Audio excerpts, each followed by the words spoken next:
Hey guys, I wanted to talk about the April 12th update and what's in it. They're saying it's going to be the biggest update that the live team has brought us yet, which just means that it has to be bigger than Sparrow Racing, but they've already talked a little bit about what's inside, and I think it's going to be pretty good, especially for a free update. Starting with the light level increase, you'll be able to get to 335, that's the max light for armors and weapons.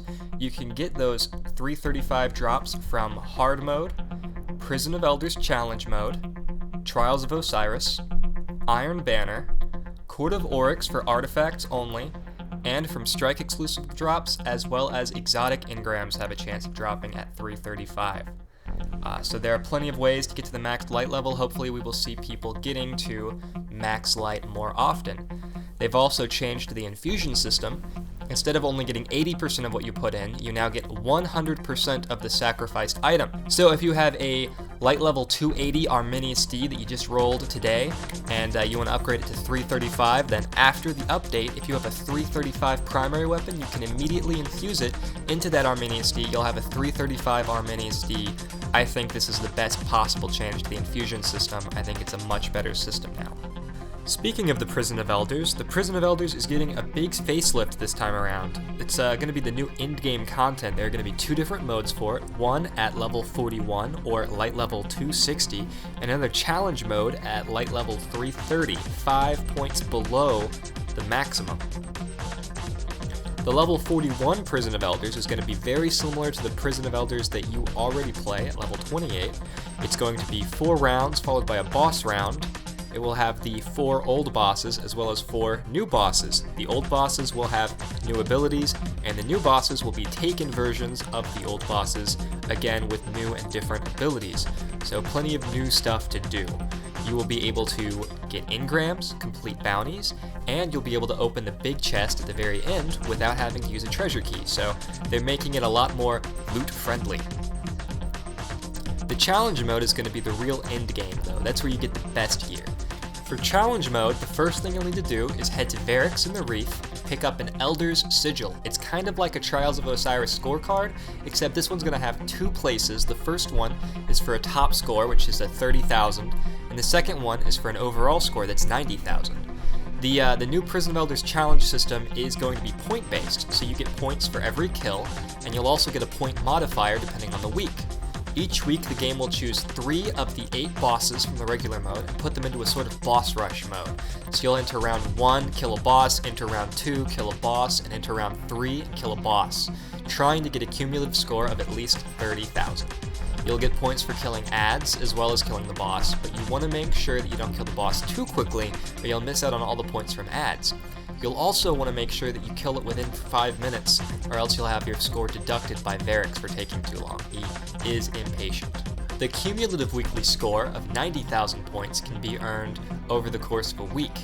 Each time you complete the Prison of Elders, it'll add to that cumulative score. That's why it's a cumulative score. Once you reach the 30,000 and 90,000 marks respectively, you can go back to Varicks in the Reef, and he'll give you a weapon for the 30,000 point threshold and a piece of armor for the 90,000 point threshold.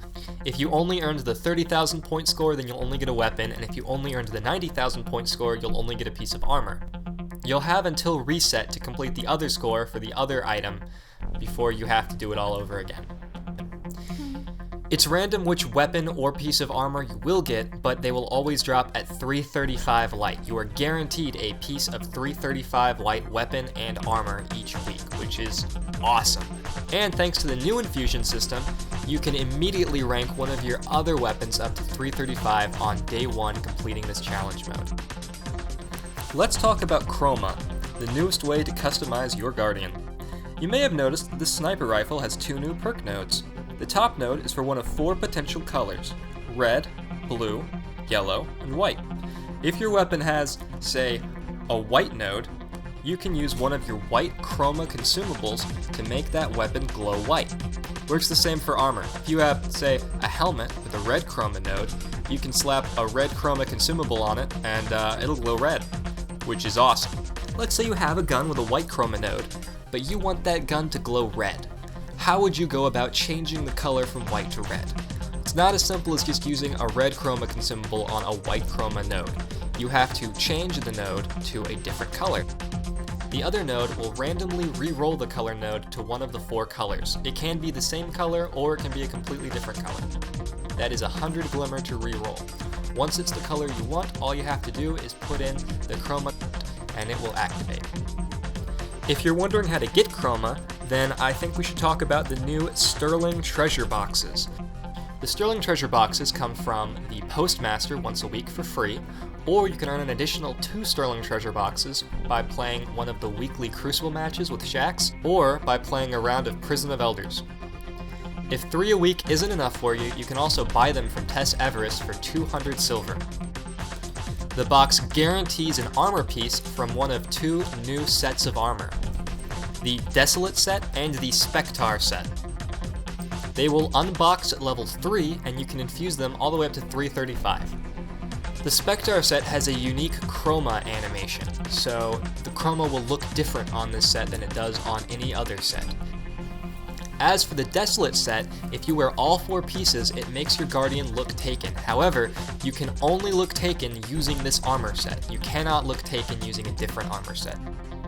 In addition to the guaranteed armor piece, you also have a chance of earning a class item, reputation boosters for Vanguard, Crucible, or Judgment, ships, sparrows, and Chroma consumables.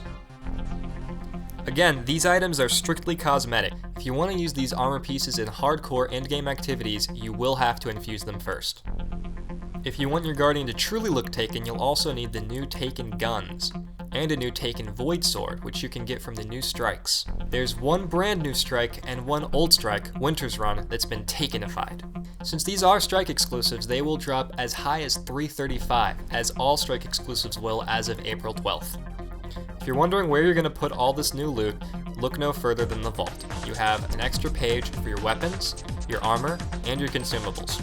Guns like Patience in Time, Universal Remote, and Dreg's Promise will appear at 335, as well as some old favorites like Shadow Price, Badger CCL, and Longbow Synthesis. There are also new quest lines to complete, one of which is PlayStation exclusive. Other features of note, content creators and photographers rejoice, there is now a HUDless mode, so that's exciting. That's it for now, but check back next week when I'll have new info on the balance changes for Crucible as well as other quality of life updates after the next Bungie stream. If you liked the video, go ahead and give it a like, and if you want to see more, feel free to subscribe. Thanks for watching, and I'll see you next time.